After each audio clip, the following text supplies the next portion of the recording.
I'm not of the view that every technology is good, but unfortunately, many times it's hard to know beforehand. It's hard to know before somebody has invested in it and it's been adopted in the marketplace. I'm Bethany McLean. Did you ever have a moment of doubt about capitalism and whether greed's a good idea? And I'm Luigi Zingales. We have socialism for the very rich, rugged individualism for the poor.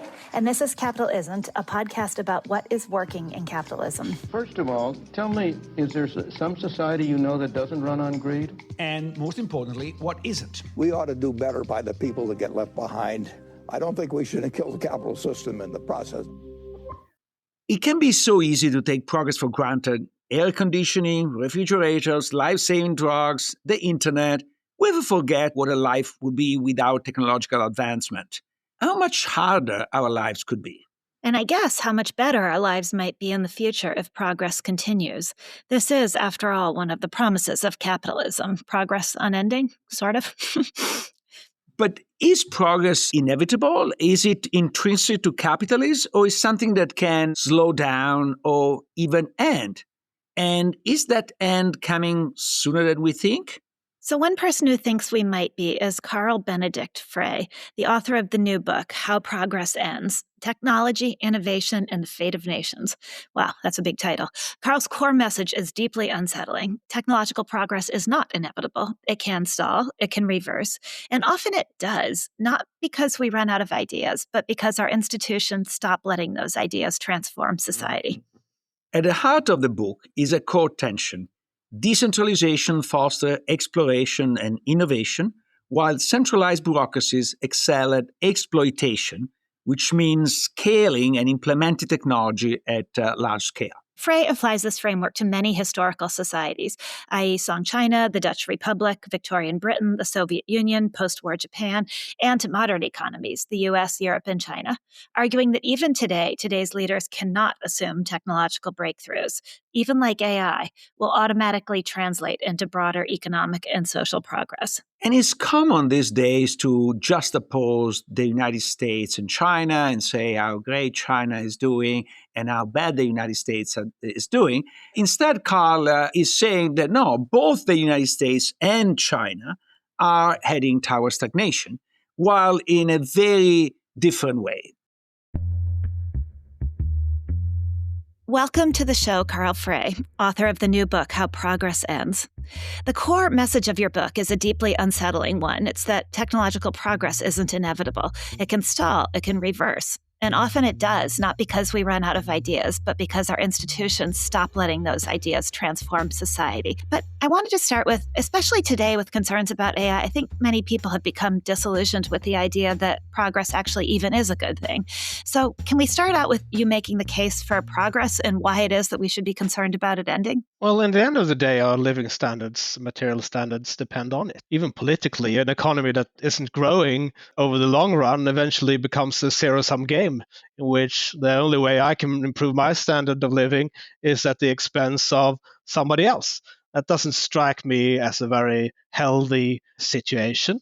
The sort of raw correlation between self-reported life satisfaction and income is around 0.8, so it's a fairly strong relationship. And so in the interest of improving the well-being and life satisfaction of the population, technological progress is an important part of that, not just because it raises our incomes, but it gives us access to things that people couldn't even dream of a century ago. Now, let me try on the other side. Many economists and many venture capitalists are enamored with technology at the point that they want the technology at the highest speed. I don't know if you read Mark Andreessen Technology Manifesto. It's basically say, any day we delay technology, we're killing people, so we should go as fast as possible. Are you subscribing to this view or not? I'm not sure if I'm subscribing to that view, but I think the pace of technological change is quite hard to control. There is a concern that the more barriers you put up to slow technological change,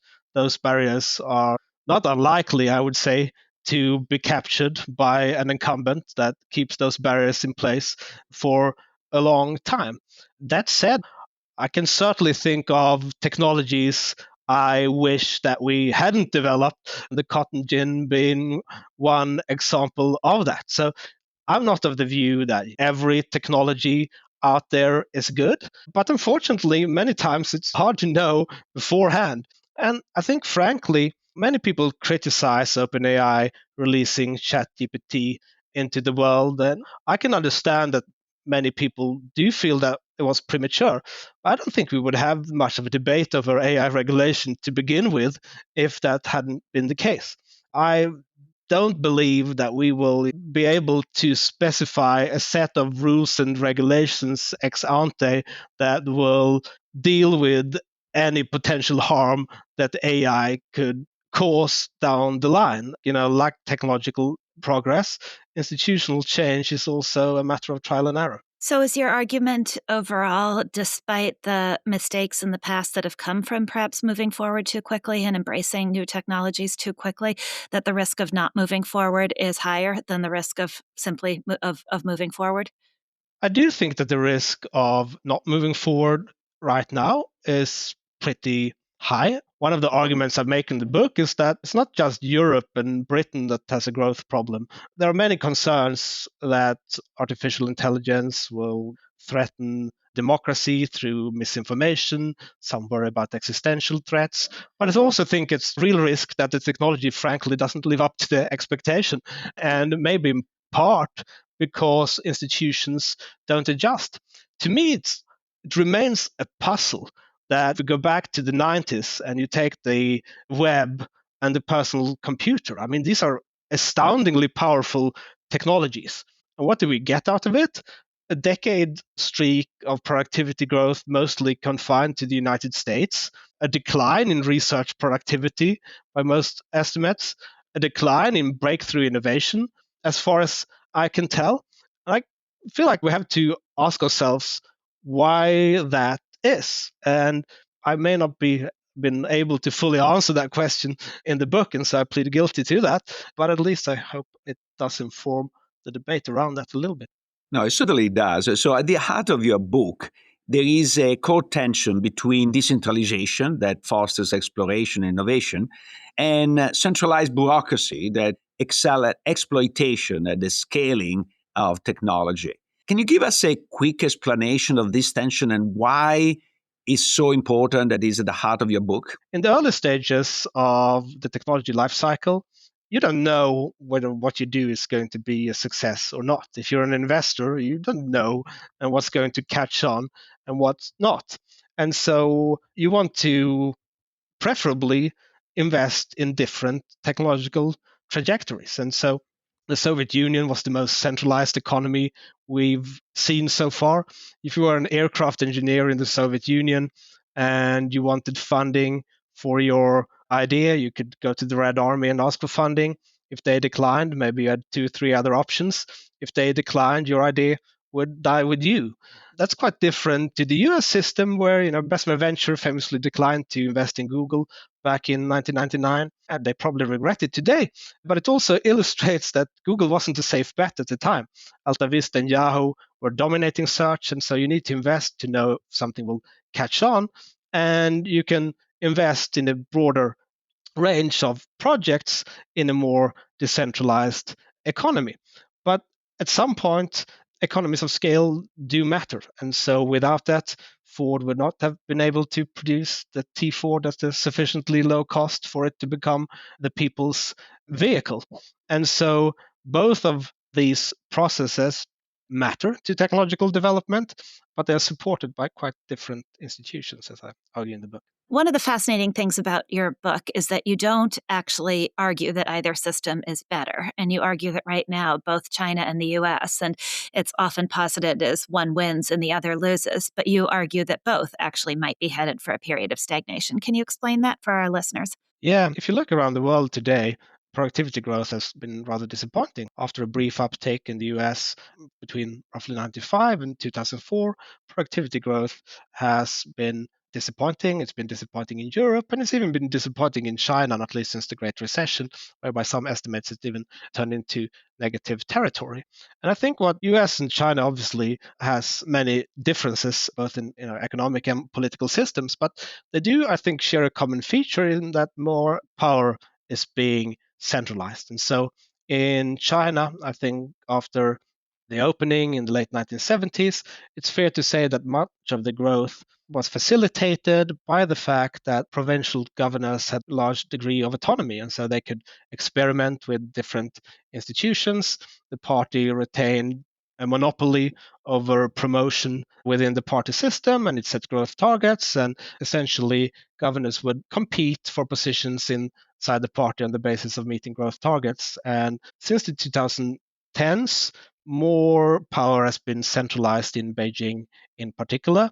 Industrial policy, which used to be more local, has become increasingly centralized. Objectives are no longer just focused on economic growth, but other political priorities such as technological self-sufficiency and national security. And because private firms are often not very keen on pursuing objectives that are not economic, China is once more dependent on state-owned enterprises, which also have more political power by having seats inside the party. In the United States, as you know very well on this podcast, market concentration has been going up. Spending on lobbying has been going up since the 1990s. We see a range of anti-competitive practices, whether it's patent examiners at the USPTO granting low-quality patents and then moving into work for technology incumbents that they've granted these patents to. You see some outright killer acquisitions whereby incumbents buy up promising firms just to shut them down, and other practices too. And so there's been a growing concentration across most industries, and that has gone hand in hand with less dynamism, less entry, even in the technology sector. And I think that's part of the reason why growth has slowed. So certainly, well, I'm not going to quarrel with that, but I'm curious because your book emphasizes a lot innovation diffusion, and you claim that one of the reasons for the success of Silicon Valley versus Route 128 in Massachusetts was the fact that in California, the non-compete clauses are not enforceable. And maybe I miss it. I don't see you talk a lot about the increased enforcement of intellectual property rights in America and the world stage, in a sense, TRIPS, I don't remember what is the acronym is for, but is trade-related intellectual property rights enforcement, was started in the mid-1980s and made it much more difficult, actually, for follow-up countries, but also for follow-up firms to use new ideas and new technology that's coming along. Do you think that this played a role? So I do think that the pharmaceutical industry in particular has lobbied quite well in making sure that prices are kept high and generic alternatives are kept to minimum, and that has had an effect that it slowed down the diffusion of pharmaceutical products. I'm less sure when it comes to digital and ICT products. I think in my mind at least, the problem there is more that we have these very complex technologies with a lot of intersecting patents where you really only know exactly what the patent covers after you ended up in court. And then you have large firms with large patent portfolios using intellectual property rights as barriers to entry. They use it as bargaining chip in cross-licensing negotiations. And James Besson has estimated that outside pharma and chemicals, litigation costs are actually higher than the value firms derive from patents in production. It used to be one product, one patent, right? And now it's more one product, 1,000 patents. And I think that complexity has made the patent system very litigious and has meant that barriers to entry have increased. And I think that's been the bigger factor. When you think about how advances in the world today are being made through sheer scale in the development of manufacturing prowess, whether it's in semiconductors or in batteries, is there any evidence that the arc of the world is shifting away from exploration and toward exploitation? And does DeepSeek play into that at all? So I think most industries sort of naturally shift away from exploration to exploitation as they mature. And so in the industries you mentioned, I think that's certainly true. I'm less sure about AI in particular, though. And so I don't think we know yet whether the future of AI is large language models, whether it's small language models, whether it's some fusion between deep neural networks and symbolic AI, or if it's something else. We have this paradigm of scaling in AI, throwing more compute and more data at the problem and getting a better performance as a result of that. I think we seem to be running into some diminishing return there. And I think, probably back at the paradigm where we need more research, more new ideas. So I'm not so sure about AI, but I think in EVs and solar and some of these other technology fields where China is doing quite well, I think it's now more about exploitation and scaling than experimentation. So, is it possible to identify a chief villain in all of this, the villain that blocks progress? And if so, is it corporate power that becomes entrenched? Is it the state that doesn't want to be challenged?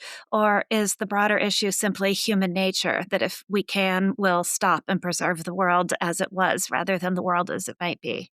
It differs a bit from case to case. And so often today's revolutionary becomes tomorrow's incumbent. I think there's certainly something to that. I think that's the reason why we see quite similar patterns across countries, because it is to some degree human nature. If you have something to defend, if you have a product in the marketplace and you fear that those revenues will be undermined by a new product, you're less likely to launch it. And Kodak is a good example of that. It's probably also a reason that Google was hesitant early on to launch the kind of generative AI that OpenAI launched, for example. This is an interesting tension because you emphasize the role of the state in actually enforcing antitrust and enforcing diffusion. You refer to, of course, the famous consent decree of AT&T that spread the transistor. You refer to the fact that the computer revolution took place at the time where IBM has stopped integrating the software with the hardware as a result of antitrust. Also, the Microsoft trial sort of made it the internet easier. Now, the challenge is that for the state to perform this function, the state should be independent of corporate power, which makes it very difficult because today in the United States, I don't see the state being interested in playing this role, even under a democratic administration where Lina Khan and John Cantor were working very actively. Congress was completely on the sideline and nothing was produced. And a lot of the gains achieved, in my view, are temporary. So how do you solve this tension? I don't think there is an easy answer, unfortunately, and that's why the book is called How Progress Ends. But I think if you go back historically, I think there are two ways, sort of broadly speaking, out of it. And so one is geopolitical competition. In Europe, before the Industrial Revolution, from the 12th century onwards, production in Europe was basically controlled by craft guilds.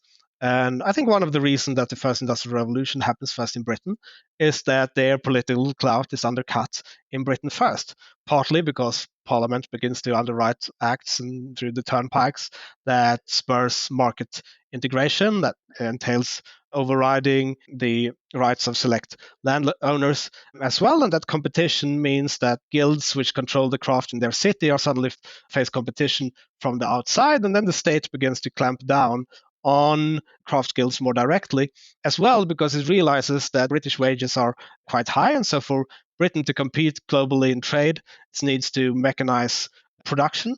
And similarly, all across Europe, you see that Prussia's defeat to Napoleon, Jena in 1806, leads to guilds being abolished. Russia begins to liberalize a little bit after devastating losses in the Crimean War, and so on. And so the state can perform that function due to when faced with geopolitical pressure. The other mechanism is by having a relatively mobilized public. And so I think we saw that in the United States during the Gilded Age, where grassroots movements pushed for changes through the Pendleton Act, which led to a meritocratic civil service, which then went on to institute new laws and regulations such as the Sherman Antitrust Act. And so when the public is more mobilized on issues on rare occasions, they can serve as, I think, a healthy countervailing force to entrenched economic corporate power. But given this fragility of progress, if you were king for a day, what kind of institutional reform you will introduce in the United States or in China or in Europe to make sure that progress does not end? If I was asked to be king for a day, I would politely decline. But if I were able to give some advice, I think market integration in Europe is quite important, particularly when it comes to services. And so, what's striking to me in Europe is that if you look at the post-war period, Europe managed to catch up quite effectively in manufacturing industries. In digital, Europe has not even managed to catch up yet. Push the technological frontier. And so I think part of that is that single market for services is just much less harmonized. That makes it hard for firms to scale. I think in China, get rid of the party system is that good advice. I'm not sure that sort of advice will have much of an effect in the United States. And I think it's hard to know where to start these days. Is it immigration policy? Is it funding being cut to leading research institutions? Is it tariffs and the range of exemptions that mean that only have political clout are able to navigate them and get those kind of exemptions? And so I wouldn't proclaim that there is one sort of a unifying solution to all those problems. So continuing on that thread of the United States at the risk of being a U.S.-focused person, how do you see what's happening now? It seems to me, and maybe you disagree with this formulation, that we're in this period of change in the relationship between corporate power and government power, with tariffs, with the government taking stakes in companies, with the government controlling more of what corporations do. Is there any historical analogy for where the United States is right now, or is this uncharted territory? So I think going back to the 2000s, many people predict that China would become more like the United States. Now it looks like the United States is becoming more like China. I mean, in terms of historical parallels, I think the closest I can think of would be the Gilded Age, but with the difference that during that period, you had these grassroots movements, you had eventually push for reform, you had, the emergence of a meritocratic civil service. Now events are going in the opposite direction, right? And so the civil service is being completely handicapped in its ability to carry out its tasks by the Trump administration. I think what's happening in the United States is that you're seeing more power being concentrated in the hands of the executive, but then without increasingly the civil service to actually be able to execute and implement on those policies. And so the key difference between China and Russia today is that in Russia, most of the political power is in the hands of one person, but it doesn't have the state capacity to implement many of his wishes. In China, meritocratic civil service means that the state is much more able to implement its policies. And I think the United States is probably starting to look more like Russia than China in that regard. That's very optimistic. But thinking about China, one of your arguments, which I think historically has certainly been true, is that if you try to restrict circulation of ideas because you want to maintain a control of a party or an ideology over a country, you make it also more difficult to have the circulation of ideas that are necessary for progress to develop. So during the period of the Soviet Union, it was difficult in Russia to have foreign magazines, whether these were sort of political magazine or even scientific reviews. So clearly, this was an obstacle. However, if we look at China today and how they master the censorship in the internet, they are able to let 99% of the ideas and things circulate, retaining and filtering the 1% that they don't want it to circulate, which is certainly not the scientific component. So is it possible, and I see this as a danger, not as a wish, but is it possible that technology now has made possible the combination of a central ideological censoring power and a free intellectual environment for scientific innovation? I think there's something to that. The disadvantage in the academic sphere of having a highly centralized political system is that you're less likely to attract talent. Ask your college how many of them would like to move to China and would like to be a researcher in China. That is not to say that you wouldn't have access to the same flow of information. You would have access to the same publications in China. But I think if you look at Chinese scientific output, a lot of it comes from Chinese researchers who studied abroad, come back. A lot of it comes from international collaborations. And when you start to sort of clamp down on those knowledge pipelines, I think it's quite likely that you will have a problem down the line. And so I don't think the key bottleneck is the access to information. It's more about the clampdown on international collaboration and the ability to attract scientific talent that are the key bottlenecks. So, right now, we're in a time, at least in the US, where we're tossing off the shackles of regulation in the AI race because everything has become about beating China, that the US has to be able to beat China. Therefore, we can't regulate because that will get in the way.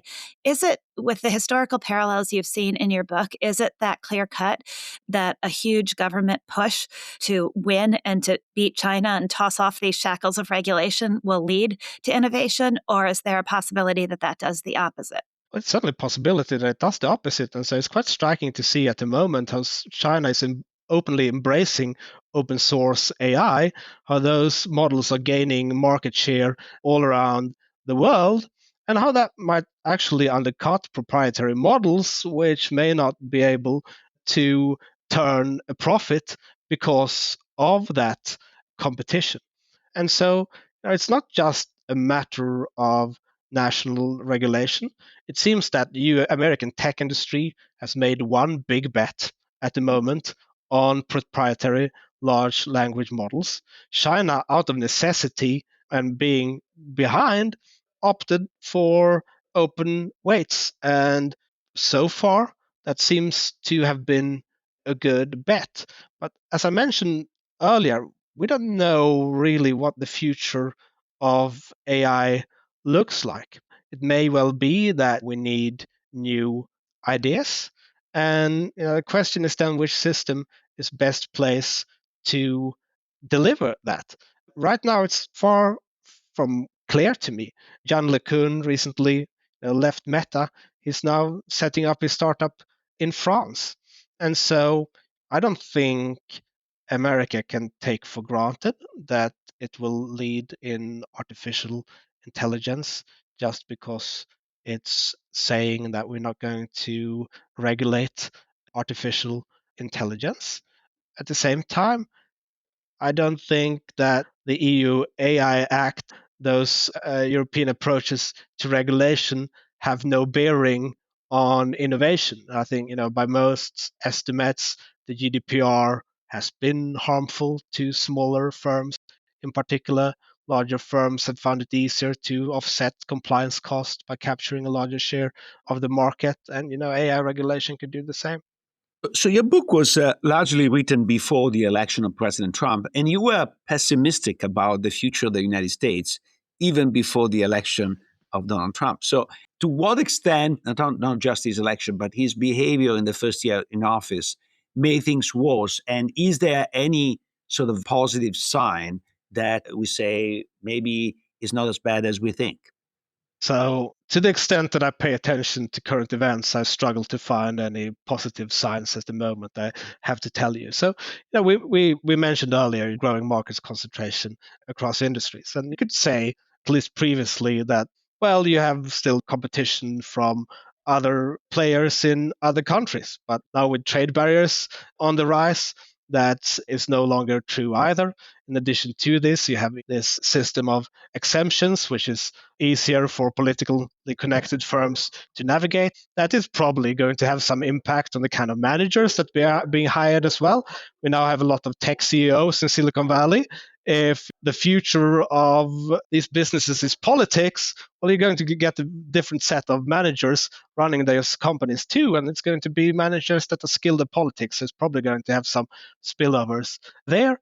I've been quite astonished by the degree scientific funding is being cut. I haven't been surprised on immigration, but it's not working in favor of American innovation. I've been quite struck at how the rhetoric on cutting the administrative state and the actions there is actually diminishing American state capacity, the capacity to regulate, the capacity to build stuff. If you wanted to, for example, get rid of the Internal Revenue Service, you would introduce a flat tax and you could get rid of the Internal Revenue Service. If you cut the Internal Revenue Service, then without reforming the tax code, you're just cutting the ability to collect taxes. And so if you want to get rid of the administrative apparatus, you start by cutting regulation, but that is not what's happening in the first instance either. So I'm puzzled on many fronts. If I would say something optimistic, is that the United States have seen challenges before. It's a resilient economy. It's been quite institutionally resilient through multiple crises, but I don't think that is a lot of cause for celebration, frankly. Well, I'm not sure this podcast qualifies as uplifting, but it was incredibly interesting. So thank you so much for your time and for coming on. Yeah, indeed. Thank you very much, Carl. Thank you for having me. Really appreciate it. And, particularly nice to be on a podcast that you listen to yourself. And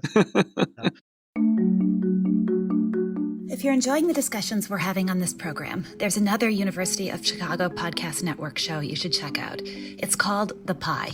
Economists are always talking about the pie, how it grows and shrinks, how it's sliced, and who gets the biggest share. Join veteran NPR host Tess Vigland as she talks with leading economists about their cutting-edge research and the key events of the day. Hear how the economic pie is at the heart of issues like the aftermath of a global pandemic, jobs, energy policy, and so much more. The book is definitely very rich and very broad. Some of the facts are reminiscent of his previous book that was more focused on the fact of how basically incumbent elites don't want innovation. One of the story that I think he repeats in both books is that one Roman emperor put to death an inventor that was trying to save labor because he said, if I implement this technology, I'm going to have a lot of people unemployed. One of the important points we need to remember is that we give for granted today a culture of growth, to use Mokier, this year Nobel Prize words. And the culture of growth is actually a product of Western civilization starting in the 17th century. We discussed this a bit with Beckett. At the beginning, if the world is zero-sum, there is not much of cultural growth because what I make more, I subtract from you.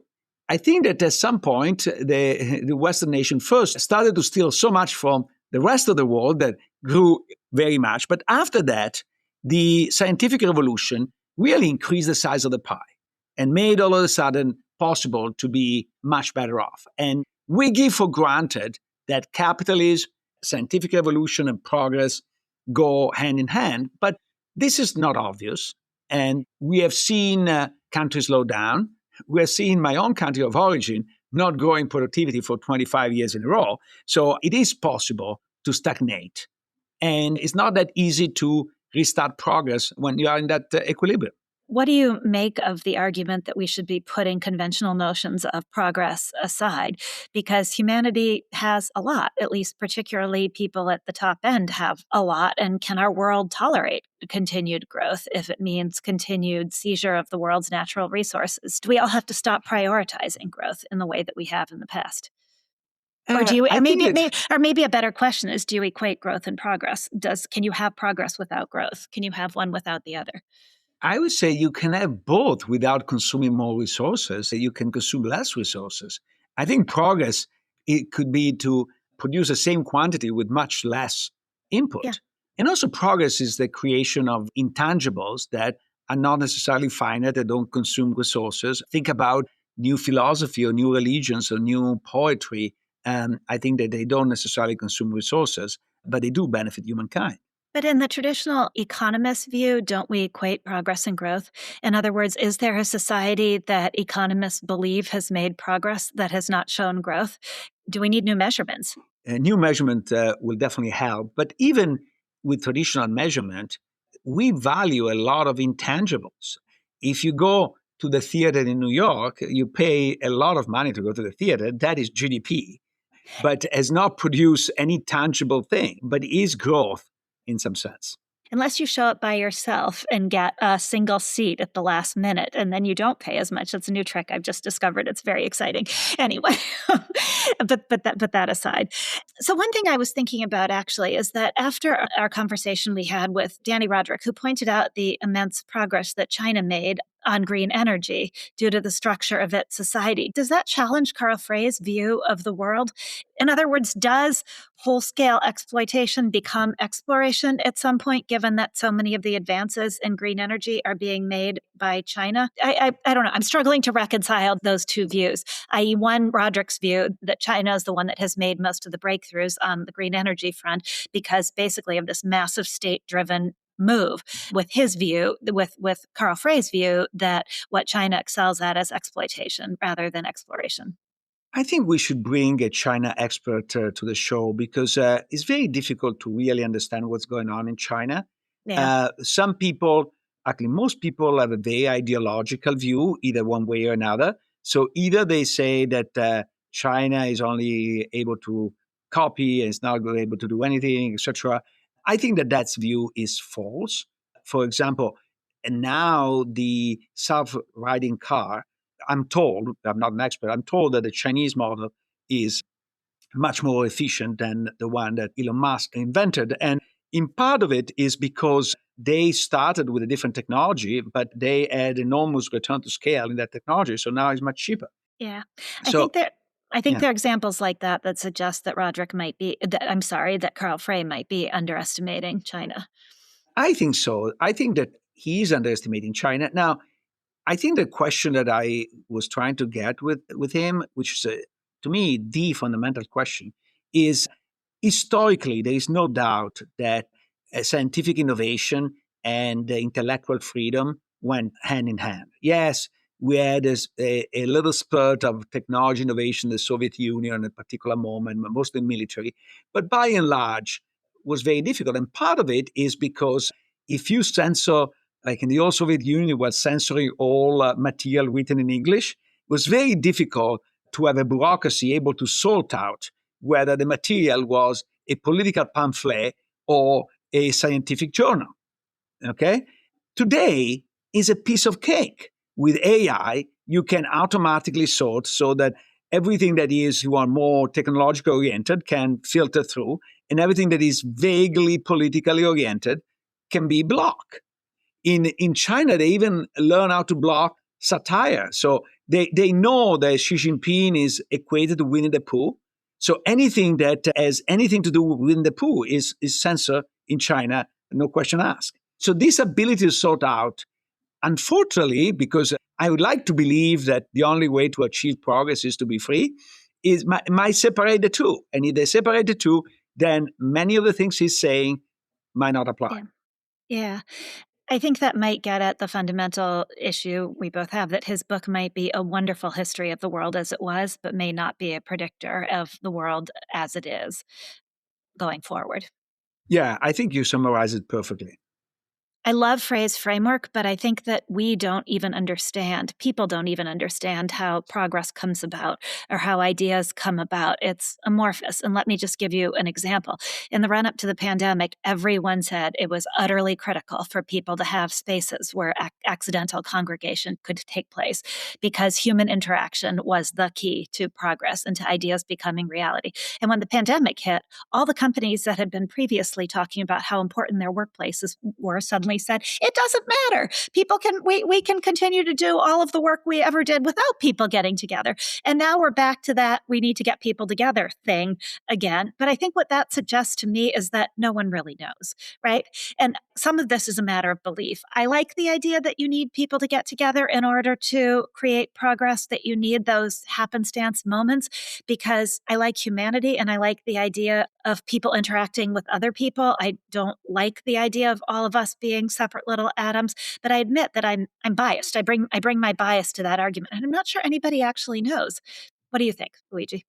Actually, Carl Frey has this beautiful example of innovation going down when you shut down the bars during the Prohibitionist era, because people don't congregate and share information. So I think that there is definitely that element of congregation. And there is a reason why in every university they tend to subsidize coffee machines or places like this, because then people congregate near the coffee machine. And then you get to know your colleagues and you need to interact. And sometimes even good research spurs. And Carl Frey, to his credit, has this other beautiful example of Colicco, the woman who won the Nobel Prize, that met the other guy she was doing research with at the photocopy machine, in line for the photocopy machine. So I think that these congregations are important in breaking the silos that in which we live. And it's an absolutely beautiful idea, because when you're out at happy hour having fun with your friends, you are actually enabling creativity and progress. There you go. So that's your point. You're always working, right? Even at the happy hour, you're working. Exactly. You're being productive, even when you think you're just having fun. So there.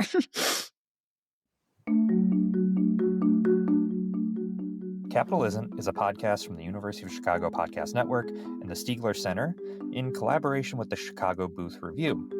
The show is produced by me, Matt Hodap, and Leah Cesarine, with production assistance from Utsof Gandhi, Matt Lucky, Sebastian Burka, Andy Shee, and Brooke Fox.